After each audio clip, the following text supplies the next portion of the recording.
depending on which part of the country you're calling in from for us.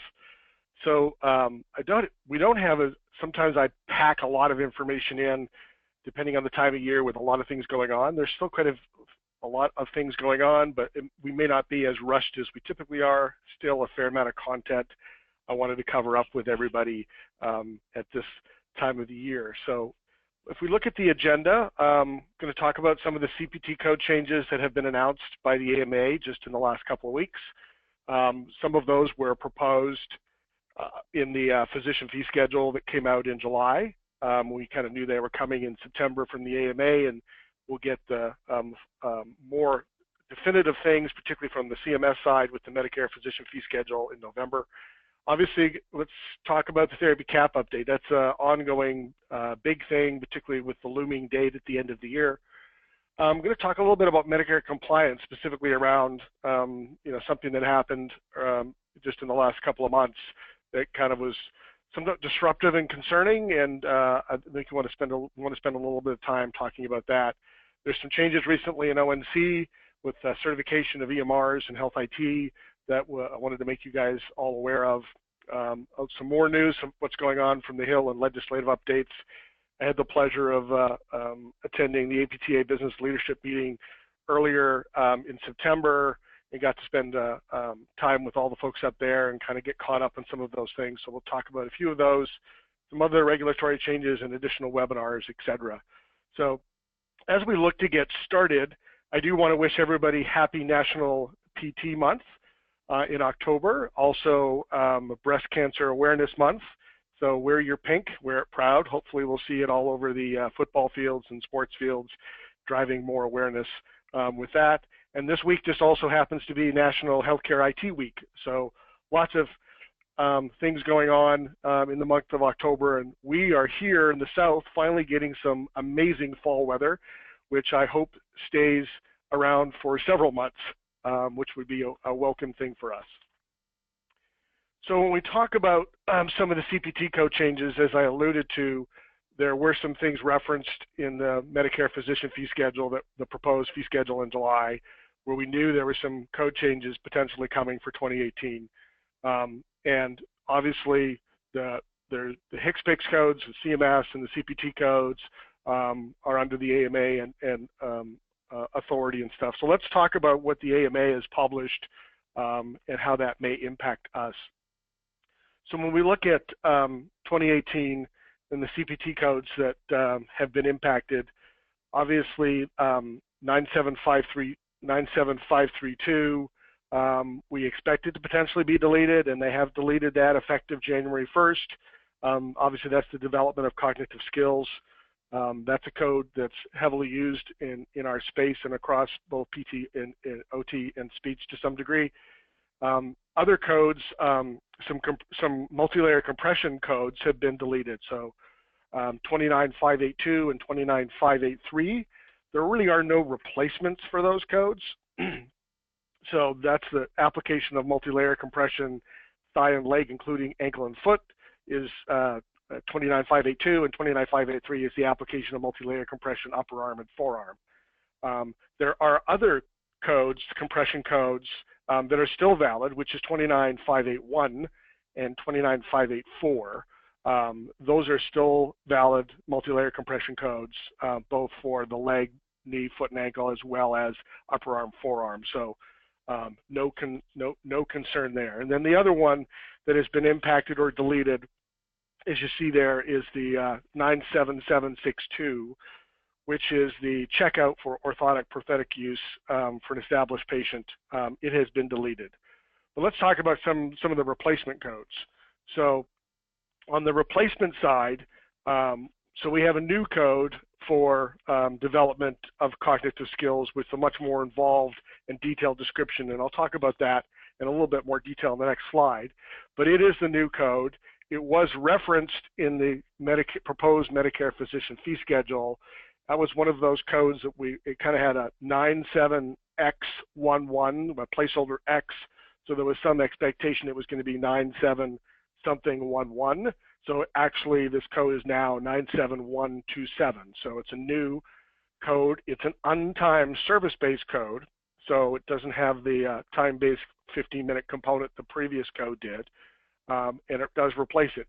The RVU is significantly higher. The previous 97532 code had an RVU of, I believe it was 0.44 work RVU, and this one has 1.5. So again, I'll get into a little bit more detail in the specifics on that. Other changes, these are revisions and not new, but revisions to 97760 and 97761. So these are now revised to reference from an orthotic perspective. 97760 is only for the initial encounter code. So, and then on the 9761, it is revised again, so initial prosthetics encounter code to be able to use that. The other code that is new this time, not just revised, is 97763. It's the one that's going to replace the 97762 orthotic checkout code. So it replaces, and it is to be used for both prosthetic and orthotic, but subsequent encounters. So you use 97760 and 97761 for the initial encounter, and then you will use 97763 for the subsequent encounters. So if we look at these kind of looking at more from a grid with all the descriptions and not just the codes there. So you can see I tried to delineate just from a color perspective, green are the new or revised ones, and the purple or whatever color that might be are the ones that are deleted and going to be affected. So I did not include the compression ones. They're used, they're not as heavily used as these codes, so I was kind of focusing on these ones which are definitely going to have more impact to us. So the 97760 is that orthotic management and training, et cetera, for upper and lower extremities, initial encounter, and it's a 15-minute code still. And so it's just a revision, really, including that word of initial encounter. And almost the identical change or revision for the prosthetic code, which is now 97761, that you'll see there. And we'll get into the, I won't talk a lot about the RVUs. The RVUs we'll see more finalized, et cetera, in the CMS physician fee schedule that will come out in the beginning of November, and we'll talk about that in the fourth quarter quarterly update as we head into 2018 with all these potential changes. Again, the replacement code for 97762 is the 97763 code, and it's for both orthotics and prosthetics management and training from subsequent encounters. And it's a 15-minute code as well, and it's a new code. So we want to make sure you're preparing and looking at those changes and being prepared for all of those changes, you know, within your systems, if you need to up or edit those codes, et cetera. And then the one that's kind of a little bit more, let's say, controversial is the 97127 code. So this is replacing the development of cognitive skills code, which is the one at the bottom of the slide. So this has a brand new description as well. And as you can see, it's a service-based code. It's only to be billed once per day and per discipline, but it has a significantly high RVU. If you remember from the proposed physician fee schedule, Medicare or CMS had a real issue with this, and their concern was that the current RVU of 0.44 work RVU for the previous code, and then the RVU for this code is looking to be 1.5, is almost 3 to 4 times what the old code was. And they, in their research and looking, they said typically this code is not billed in 4 units. You typically build in 2 or 3 units, the old code. So they feel this is a potential for upcharging or paying out obviously more money than they're used to. So in talking specifically about that, this is kind of an excerpt from what we had in the physician fee schedule. So the CMS HCPCS replacement for what they had previously referenced as being that 97X11 CPT code. So they basically told us that if the AMA goes ahead, which they have, and publishes this new code and plans to delete the old code being 97532, which they have, and they said it will be no longer valid, that Medicare will we will see a new G code in the final physician fee schedule rule that Medicare will expect to see for this service. They also plan to persist or continue the previous description of 97532, development of cognitive skills. So they're planning on keeping the same description. They'll have this new G code. It won't be XX1. They'll populate those X's or placeholder items with a final code, and they will want that to be used whenever that treatment or service is provided from a Medicare perspective. And they will mark the new code from a procedure perspective as an invalid code. So from a coding and coding edits perspective, you want to be aware of this as we head in, kind of just prep for it. And you're going to see it in November to the final rule. But obviously it could be the challenge for both us as providers and even on the billing side is there's going to be payers that I'm sure that are going to want and expect the 97127 code. When the same services that we're performing and treatment interventions that we're performing, they're going to want that code. But if it's Medicare, they're going to want this new G code. So you probably a good idea to be looking at that and planning for that, and maybe talking to your technology providers. You know, I typically go out of my way not to do any sort of self-promotion for our software. There's a big believer in just moving the industry forward and providing information as we can to help everybody. This is something we handle and always handled very well. So our therapists using our system, obviously, they'll just document the services as appropriate, and we will automatically map it to the appropriate code based on whatever payer is that's assigned to that patient. So therapists in our system typically are not going to have to worry about this. We'll take care of it for them effective January 1st. But those are things you want to make sure you're asking, you're preparing for, and you've got coding edits in place. As we know, the new NCCI edits just came out for this last quarter, just recently, and we want to be prepared for the new edits that will come out in January 1st. Well, as we see those, there probably could be some edits. There will be some edits around both of these codes.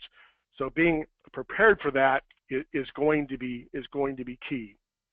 So from a CPT perspective, one of the things that I wanted to do, and I think we had some questions from the last webinar I did was actually specifically dedicated to the physician fee schedule and all the updates and changes on it. One of the questions we had come in was earlier in the year with the new eval codes, we had done some data analysis from all our providers using our systems as to the distribution or utilization of the eval codes and how that was, how they were being assigned by therapists, again, primarily in the outpatient and private practice setting. What does that look like? So I took it upon myself, knowing we had this webinar coming up, to do some data analysis to see what we're looking at. So this is, in total data was just, the total data we pulled, and we pulled all the re-eval, both the re-eval and the eval codes. It was just under 1 million episodes of care. So a pretty substantial data pull coming up to almost the end of September, looking at how the codes were utilized. And we're seeing a similar pattern. So if you look just at the PT codes, obviously the heaviest utilization is on the low complexity eval, 54%. And then very close behind it is the moderate complexity, and then 5% on the high complexity. Now again, this is going to be setting specific. I'm sure if we looked at the home health, skilled nursing, some of the post-acute care settings specifically that aren't the pure outpatient, you would see this I would expect to see this significantly different spread. And so it will be interesting to see how it looks. And we're looking at some data across all of our settings, because now we're in all of those settings and pulling it together. But for this, I kind of did this as a last minute to pull some analysis. The other interesting thing is when we first did this about 60 days into the year with the new eval codes, it was a little bit more even on the low complexity and moderate complexity, and there was even a little bit more on the high complexity. Now, with the PT, you've got 95% of the eval codes in low or moderate and only 5% in high. Again, setting will influence that, but it's from an outpatient perspective, it's a far cry from what APTA was thinking they would see 25, 50, 25. And again, but they're looking at it across settings. So as we bring in other setting data in, I hope to have, as we get into the end of the year and pull in some of our other setting and the skilled nursing and home health and some of the other settings we have where we have services, how it changes, so we can do a setting by setting comparison, I think would be good. And then on the OT side, they stayed very close to being the same. Not as much differentiation or movement on the PT side, but again, 91% was low or moderate complexity, with only about 9 or 10% being high complexity. So they stayed about the same. And the American Occupational Therapy Association, they kind of expected when this happened, they differed for a little bit from what the APTA said, when they kind of expected more of a distribution like this, or it was closer to what they were predicting the distribution or utilization of these codes would look like compared to. I'm also hoping for us to do a little bit more detailed data analysis, looking at it not just by setting, but by diagnosis code, and to provide more insight, with this. As we get to eventually, we're probably going to see, as we all know, maybe next year sometime with the Physician Fee Schedule 2018, some RVU changes with these codes. Not that won't impact us in 2018, but for 2019. So as we continue to pull this data, I think it's interesting and valuable to prepare ourselves for as we start to see what that impact could be to us. So let's talk a little bit about the therapy cap. So obviously, with all of the crazy activity going on the Hill, just in general, I'm not going to talk much about that. I'm certainly not as active on Twitter as the president is, and I never thought I would ever say that. But so when you look at the therapy cap, but obviously all the action about the Affordable Care Act repeal or the Obamacare repeal that the GOP has put in place and the driving forces, et cetera, that has kind of taken front and center stage and preoccupied the legislative, both the Senate and the House, working on that or continuing to debate that. Well, that one of the big milestones was the end of September, as you're all aware, because if they couldn't get something voted on by the end of September, they kind of lose the ability to just have a simple majority in the Senate to be able to pass anything. So now they're at a point where they need more than a simple majority to do it, to have any sort of repeal legislation. I think my slides may have just, hopefully we're still good. Megan, are we still good? Because I had a little glitch. Yes, I can see your therapy cap fine. Okay. So let's talk about, this is something flashed on my screen. So let's talk about the therapy cap. So, one of the things is, why is it such a big focus, for CMS or Medicare, et cetera? So, and I guess here's why. So when we look at Part B outpatient therapy, same therapy, many settings, right? Nursing facilities, hospital outpatient departments, physician offices, ORFs and CORFs, private practice, home health agencies.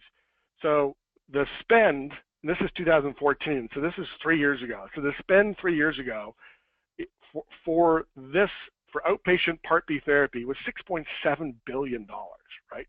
So that's a massive amount of money. And you can see the breakdown in the slide. Again, this is from the 2014 data, how that breaks down, with the big chunks of it being in private practice, skilled nursing facilities, and hospitals, and then it kind of gets quite a bit smaller after drops off for the ORFs and CORFs and the home health agencies, and then it really drops for some of the other settings.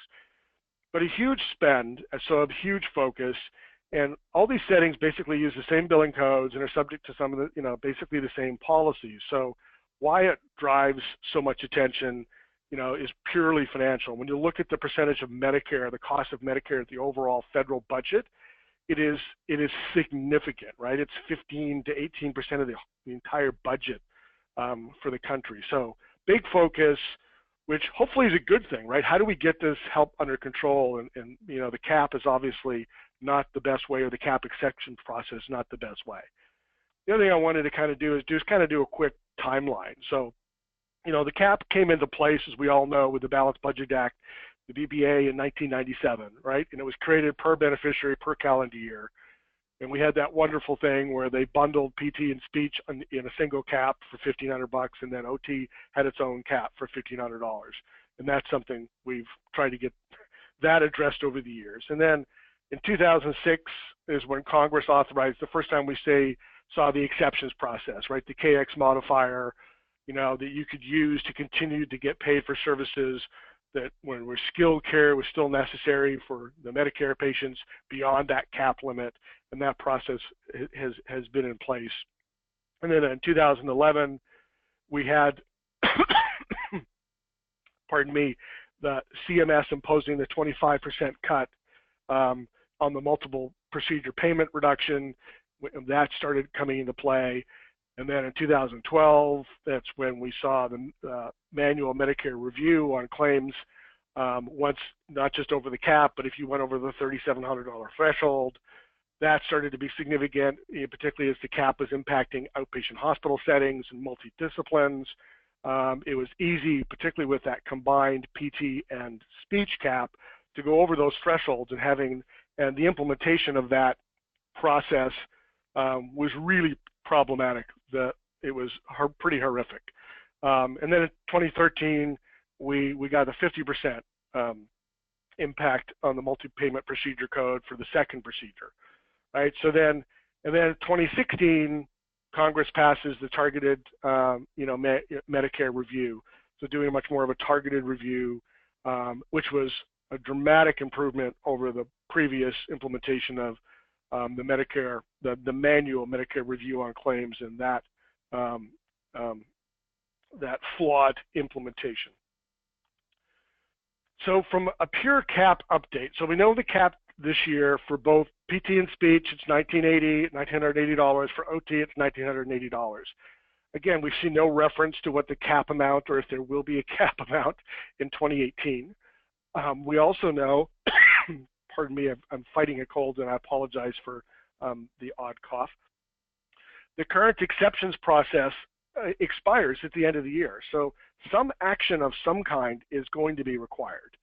And so what that action is going to be is subject to certainly debate, and what legislative action will take place. There's a couple of bills repealing the cap, as you know, in the works, gaining support.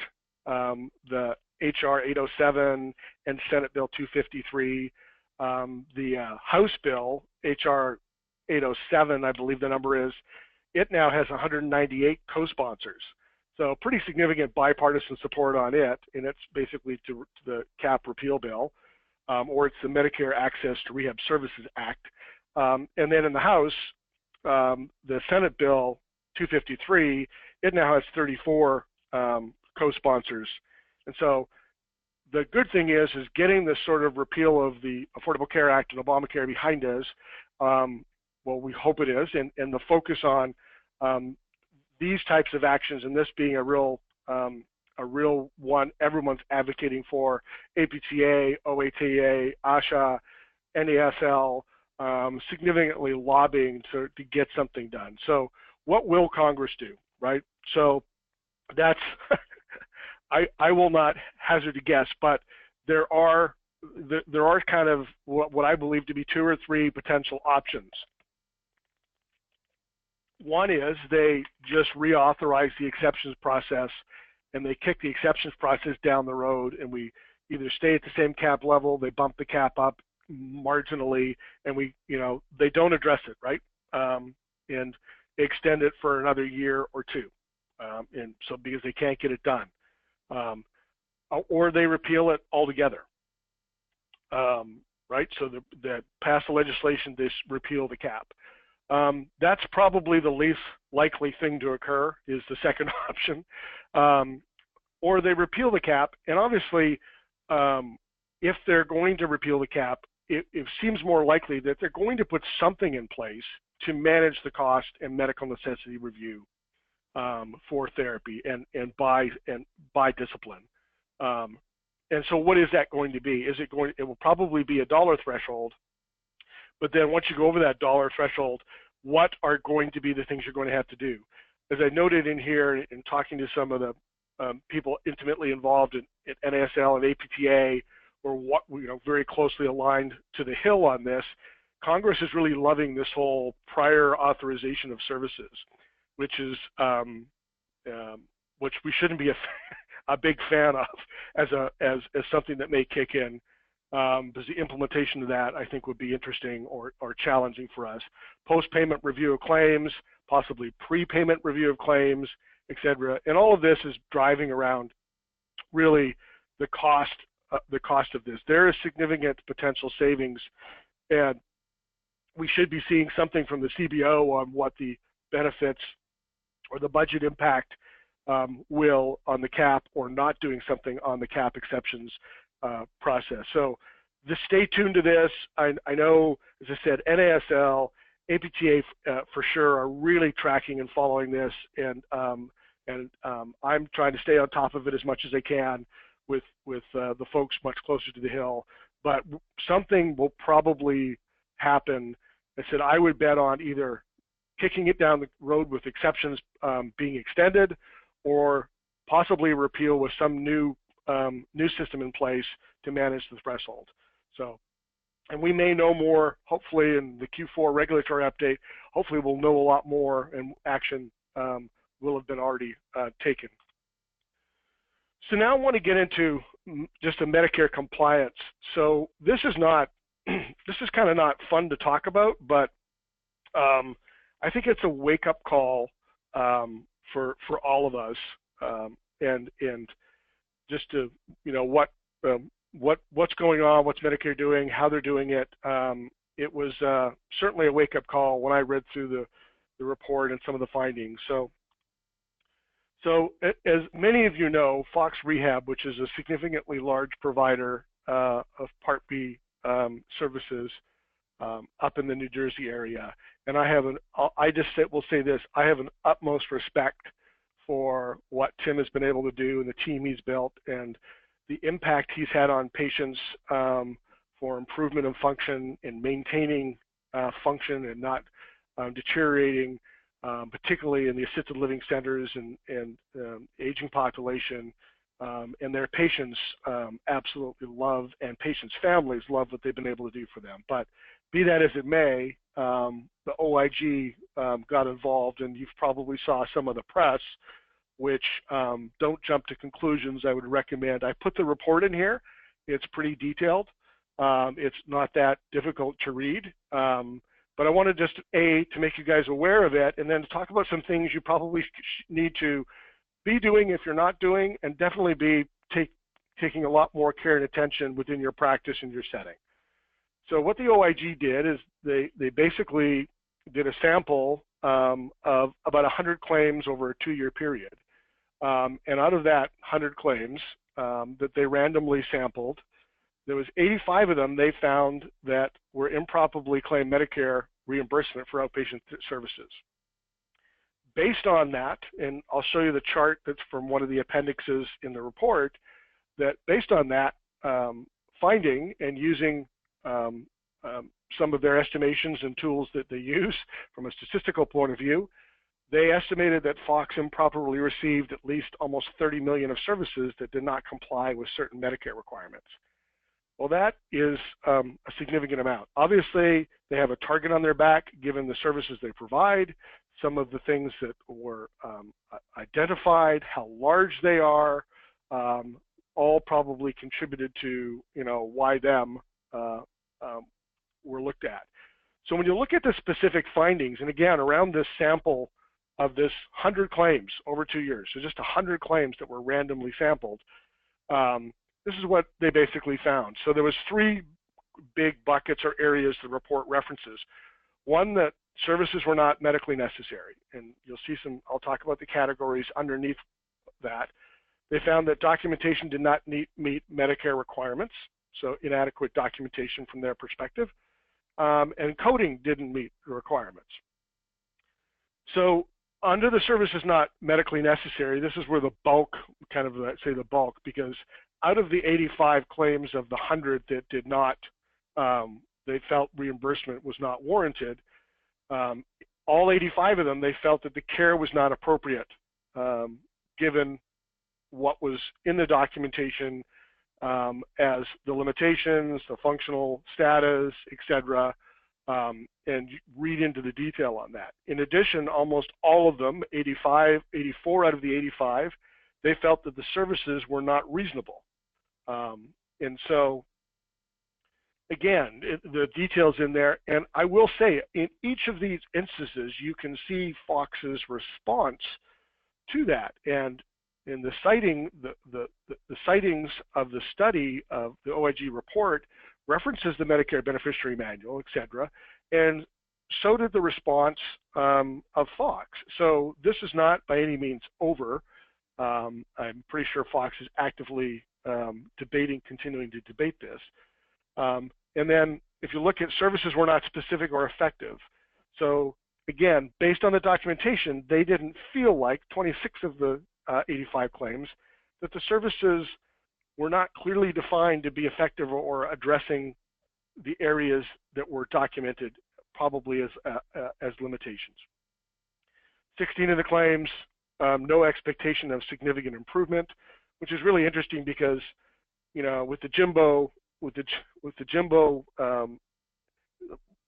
impact and looking at the ability to provide maintenance and preventing somebody from deteriorating, it's just, again, it's to me this is disturbing more than anything else. And then services do not require the skills of a therapist. So again, that goes to, you know, their perception and reading the documentation and looking at the claims that those did not appear to be skilled services or were not documented why they were skilled services. Probably kind of the more frustrating things is the other two big buckets, which is the documentation did not meet meta requirements.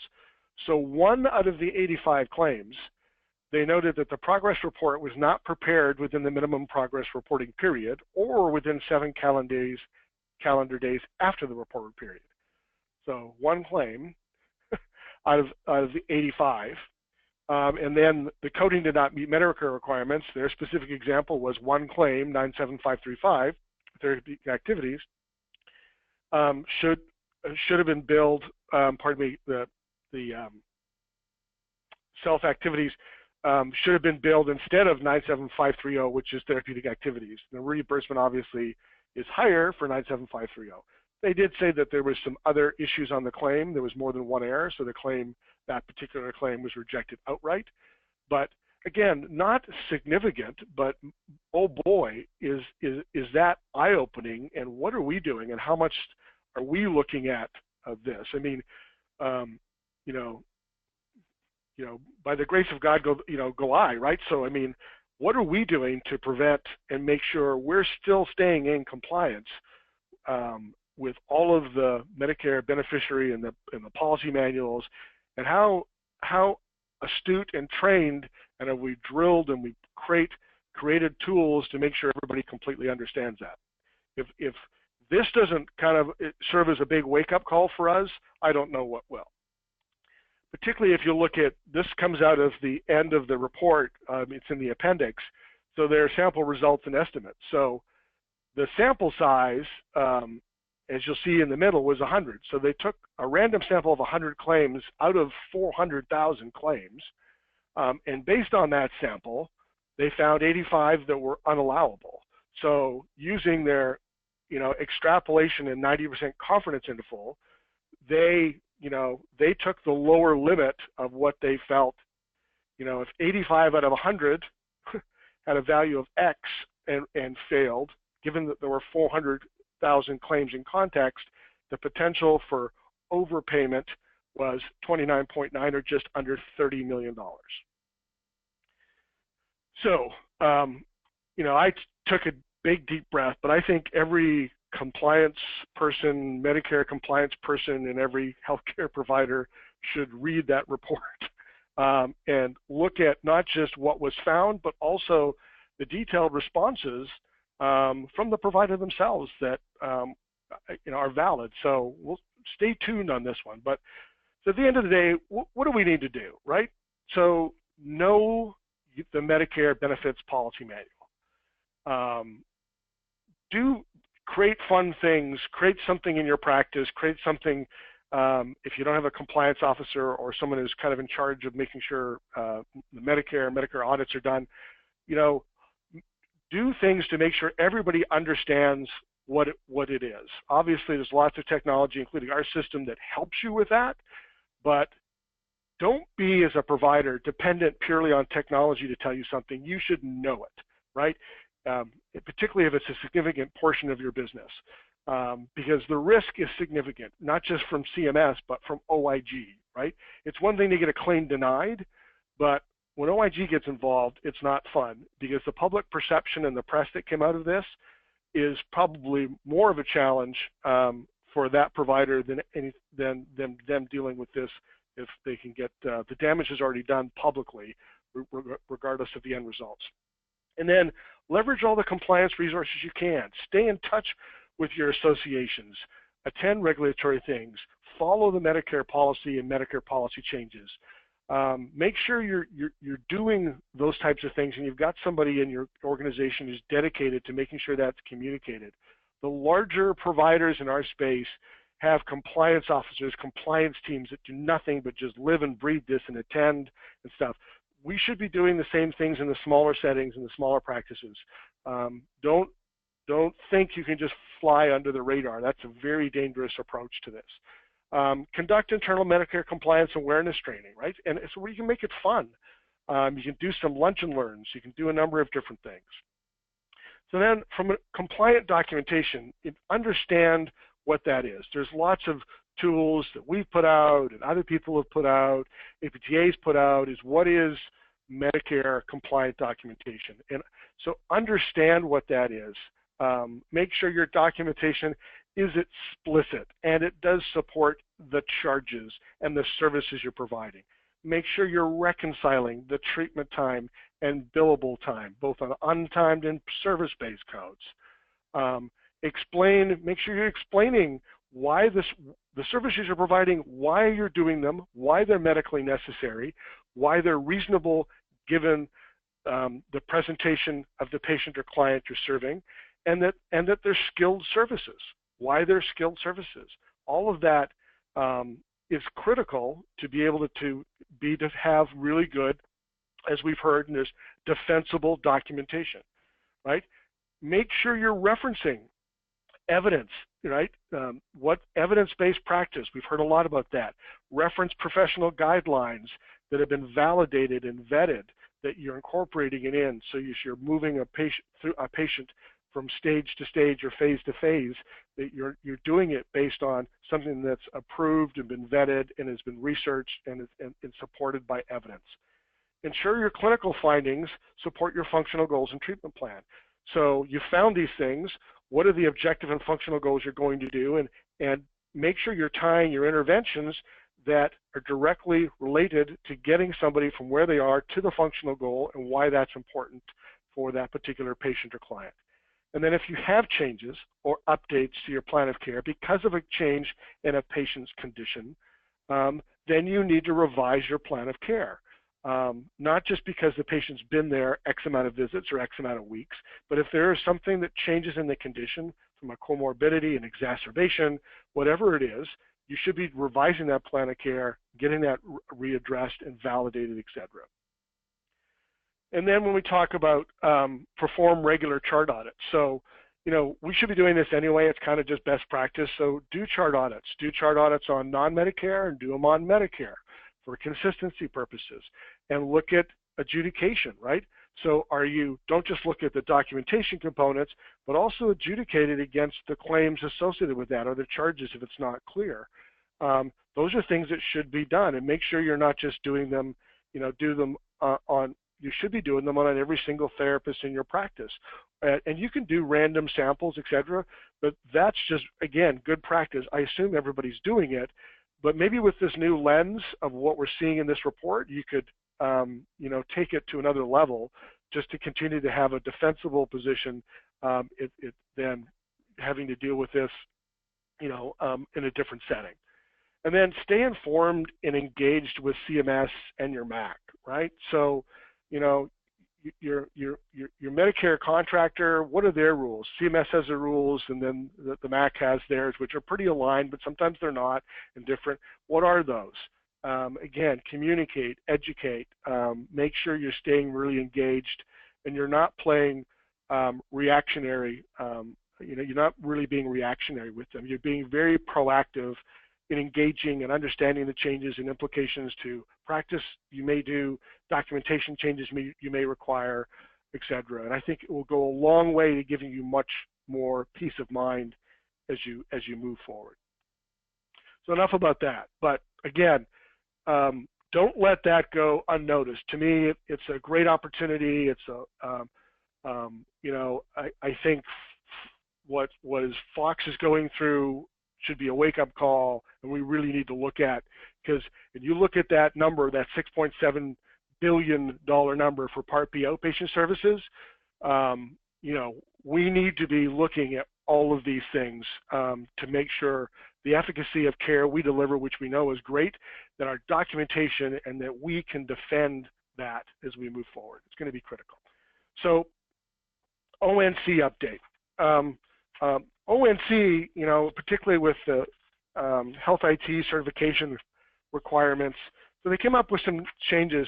Obviously, they've been doing a lot of things with meaningful use, but they made some announcements, particularly around their certification program, that we think are important, because we're kind of in the middle of our EMR certification with one of the testing entities, Drummond.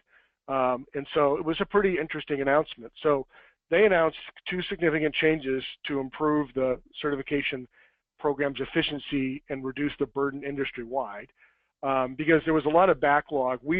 Since we weren't really directly impacted by meaningful use stage 1 and meaningful use stage 2 like the physician practices were, but particularly around meaningful use stage 2 and changes with MACRA, there was a big backlog and rush for systems to get EMR certification, as it was a requirement as part of meaningful use.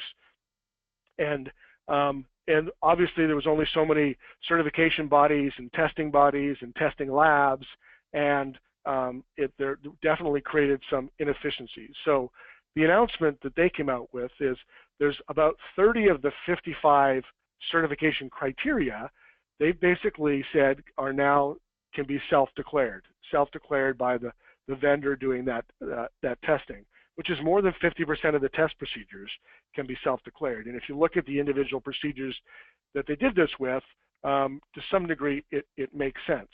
Obviously, they're using discretion, and randomized, surveillance of certified IT products will continue. But this really will help with the ONC certification bodies and testing labs to make it easier, because it's less. And the other big benefit is it ends up being a lot less costly, because you're not having to do such invasive testing as you would have to do. Now, the one thing to note is we're working through this process currently with, as I said, Drummond is one of the certification and testing labs. Just because it's self-declaration doesn't mean you can go, okay, well, we pass. We pass those criteria. You have to submit something to a testing, to a certification body, what you're self-declaring, and some evidence of your self-assessment and self-declaration. So it's not just a simple statement you get to make. And the program manual and details around this is about to be published and coming out. So there's some links down there if you can look at for the 2015 currently the test methods and criteria. But it should really help, right? So particularly as we get MIPS implementation potentially impacting us in 2019, as we may be added as providers, including some other providers that may get added. And since pretty much all of those providers, if you're going to have to report those quality measures and you're going to have to report under MIPS in 2019, you're going to need to be using an ONC certified EMR EHR to be able to do that.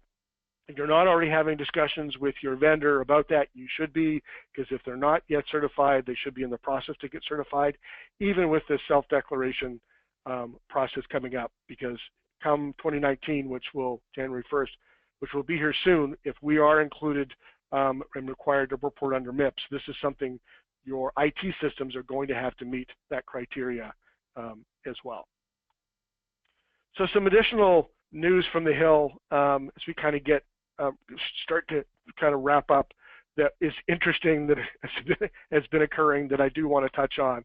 So obviously we saw the news that, well, wow, Tom Price wasn't in the office long, but as we know, he's recently resigned as the Secretary of HHS and Health and Human Services. And so temporarily, there's an interim secretary, Don Wright, is going to be acting as the secretary. Now, he held a role as the Deputy Assistant Secretary for Health and the Director of the Office of Disease Prevention and Health Promotion. So at this point, we don't know if he's going to go from interim or acting to permanent, or if there'll be someone else named. We'll have to see how this plays out. But obviously, there's an awful lot going on, both legislatively and from the Hill, even from a leadership perspective, that we want to keep our eyes on, and how this may impact us, particularly from a policy and policy perspective and regulatory perspective as we head into 2018. Want to be aware of that. There was a TRICARE made a bunch of, now we had talked previously about TRICARE, and you know some of the changes that TRICARE made that earlier in the year that really impacted us because of the inability for physical therapy assistants and occupational therapy assistants to be able to provide and get paid for services under TRICARE. So in addition to that, TRICARE has also making some changes to their structure, and that will impact a number of their health plans. They're also changing their regions and will have new regional contractors. So the link, there's a link down below, and then on the resources page, I've also given you a copy to the Federal Register about all the TRICARE changes specifically. But the big thing is they're going from 3 regions to 2. So there'll be a TRICARE West and a TRICARE East only, and you see some references to that down there. And they're also changing TRICARE Standard and Extra will now become TRICARE Select Plan. So be aware of those plans. The TRICARE Prime and some of the other may undergo some additional changes, and it's all detailed in the, on those links for you, and how those regions will be impacted, and also some of the contractors around there. So that's going into effect January 1st with full implementation, obviously, in January 1st, 2019. Now, while we're on the TRICARE topic, you know, we know that the ongoing, there's been pushing for changes to the DOD, changes within the DOD to strike some of the language so that physical therapy assistants and occupational therapy assistants can treat and be reimbursed as providers under TRICARE. And literally, you know, that will take an act of Congress to make changes to the DOD.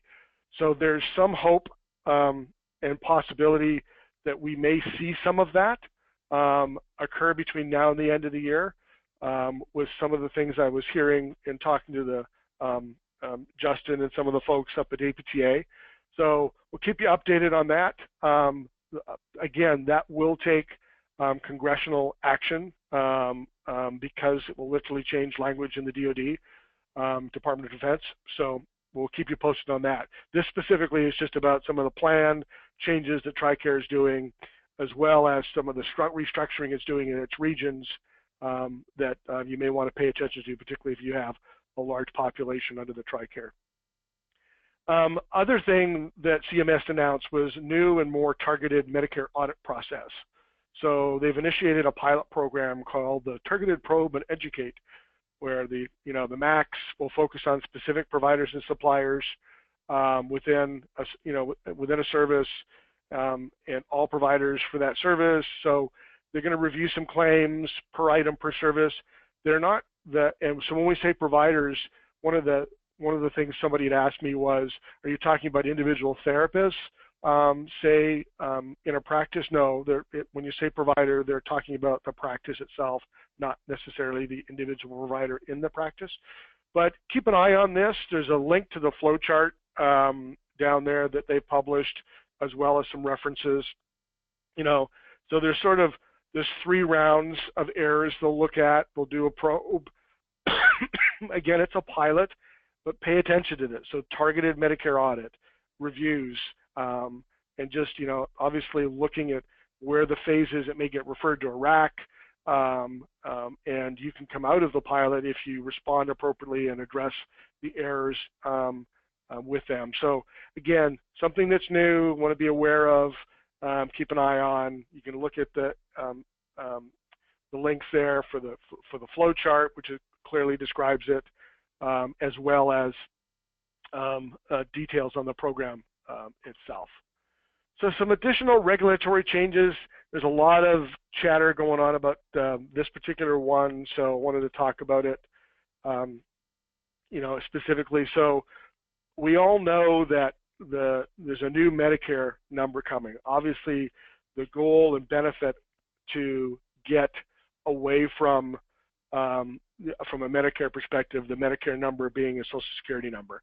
So CMS is going to be, sending out new Medicare cards with a new Medicare number, previously called the Medicare claim number on the cards, to patients, in April 2018. And beginning October 2018, the transition period, CMS will return Medicare claim number to them. So, this is going to replace the, health insurance claim number, the HICN. So we want to be aware of where this is going to go, the impact it's going to have, questions patients are going to have about this. That the new MBI will contain letters and numbers. I put an example of what one may look like. However, everywhere, while it may look like that on the card, it's important to know wherever we're referencing it, we should be referencing it without dashes, on claim forms, etc. It will go and fit in the same spot and place. The HICN number will go. They'll start mailing cards to people in 2018. So you just need to make sure. I know, again, be talking to your practice management providers that their systems are prepared and can support this number in case wherever the field that this goes in. Our systems, I know, are all prepared and ready for these changes and be able to accommodate this easily. But don't assume that, right? Ask the question. If you're working with a clearinghouse, make sure you ask a clearinghouse, are they prepared for these changes, et cetera, and to be able to make the transition. And sometimes with this particular thing, I really welcome people spending some time on it, because it's one thing. I think the biggest concern is the transition period, right? So when patients you're seeing, you have the old number and now they need to go to the new number, because Medicare there's going to be a point where they're going to expect they'll start denying claims if you're still using the old number, right? So have a plan, be aware, manage this appropriately, and just again, be talking to your billing people and your front office people. Know this is coming. I would expect that you internally prepare, educate, and then also be prepared to answer a number of questions. The fact sheet link is good. There's some really good information out there, and those are great tools and references you may even want to have and make available to the patients or the beneficiaries that you're seeing are coming in, because they may start asking questions. As soon as they start getting cards, they're going to start asking questions. So you want to make sure you're well in the loop. And Also, talk to your MACs about this and where they are. If we've learned anything with changes, while this may seem small, it's a significant change. The implementation of these types of changes can have significant repercussions.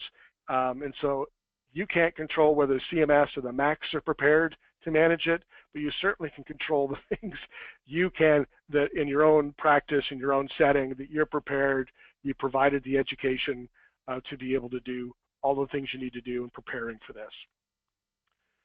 So that's pretty much most of what I wanted to cover today. It's not necessarily as detailed. There's still a lot of things going on.